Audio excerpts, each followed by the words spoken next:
minutes sur TV Finance et Boursorama. L'heure de prendre le pouls de la bourse à son ouverture avec Antoine Quezada, qui est trader formateur et coach. Bonjour Antoine. Bonjour.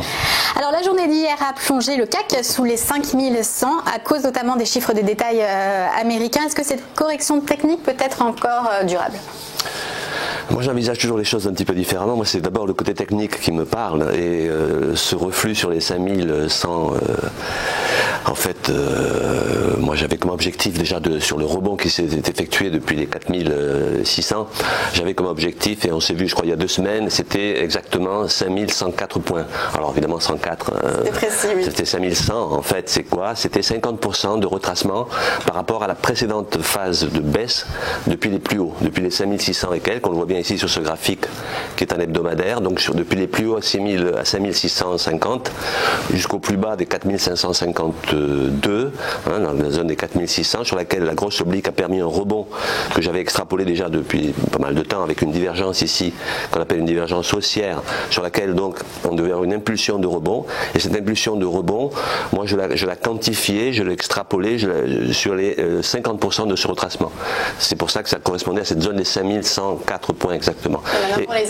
Et qui correspond exactement aussi à une grosse zone de résistance qui est l'oblique en bleu que vous avez là sur le graphique, qui n'est autre que le support d'un gros biseau d'élargissement qui était donc une figure d'essoufflement de long terme à la baisse, essoufflement de hausse, donc potentiel de baisse sur lequel on a ensuite rebondi.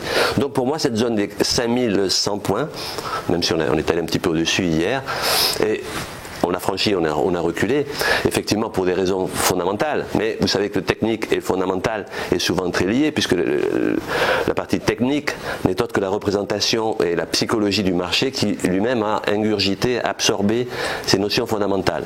Donc c'est pour ça que je privilégie toujours l'analyse technique au fondamental, puisque bon, le fondamental est souvent un sujet à interprétation, le technique étant la résultante des interprétations. Et donc, c'est ce qui fait pour moi le prix du marché.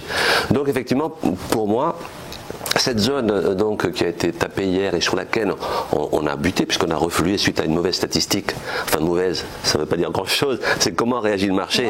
Effectivement, le marché, je pense, a bénéficié ces derniers temps de l'espoir de résolution du shutdown, de l'espoir des reprises, des négociations favorables, positives, des négociations commerciales entre les États-Unis et la Chine. Donc tout ça, ça a donné une espèce d'euphorie qui a donné envie effectivement d'acheter. Et aucune mauvaise nouvelle n'aurait pu gêner ça, n'aurait pu freiner cela, puisque c'est ce que le marché attendait.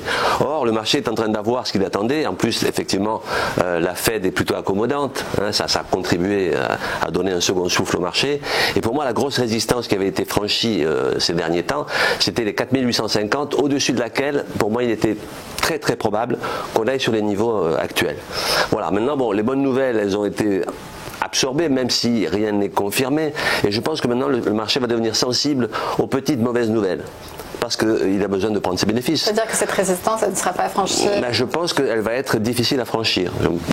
Elle correspondait pour moi à un objectif potentiel sur lequel effectivement, alors ça pourrait aller au-delà. Moi, d'abord, je ne suis pas devin, et cette divergence haussière ici montre qu'il y avait une poussée assez forte. Mais on est sur des niveaux qui, selon moi, seront très difficiles à franchir.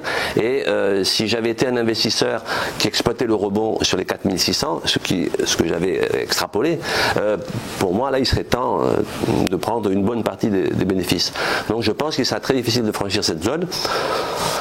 Ça ne veut pas dire que ça ne peut pas se faire, puisque les marchés vont continuer à tourner. Mais je pense qu'on risque de rester un petit peu à la terre. Alors du coup ? Eh bien, la zone de support ici, vous allez me dire, je suis un petit peu bête et méchant.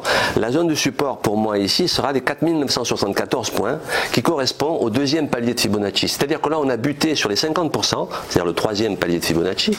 Enfin, les techniques s'intéressent à ça. Et là, le support pour moi est à 4974, qui est donc le 38,2. Alors aujourd'hui, je pense qu'on est en train de descendre, peut-être à l'ouverture, sur le 9h, on est légèrement négatif. En tout cas, les futurs étaient un petit peu à la baisse. Donc je pense que la journée devrait se poursuivre dans la foulée de ce qui s'est passé hier. C'est-à-dire sans doute une petite baisse correction qui pourrait nous amener sur les 5000 points. On ouvre à plus 0,04% pour l'instant. Oui, et en point, on est à... Pour l'instant, c'est 5064. 5064, voilà. Donc oui, je pense qu'on ne devrait pas aller bien plus haut pour aujourd'hui, et plutôt une journée... Petite journée du vendredi, quoi. Petite journée du vendredi, mais c'est surtout que les marchés, bon, bon, je pense qu'il est légitime pour ceux qui ont profité de cette phase de rebond de prendre une partie de leurs bénéfices. C'est pour ça que je pense que cette zone va être assez compliquée à franchir. Il faut laisser un petit peu de temps au temps et à ce moment-là, on verra. Merci beaucoup Merci. Antoine Quezada. On se retrouve tout de suite.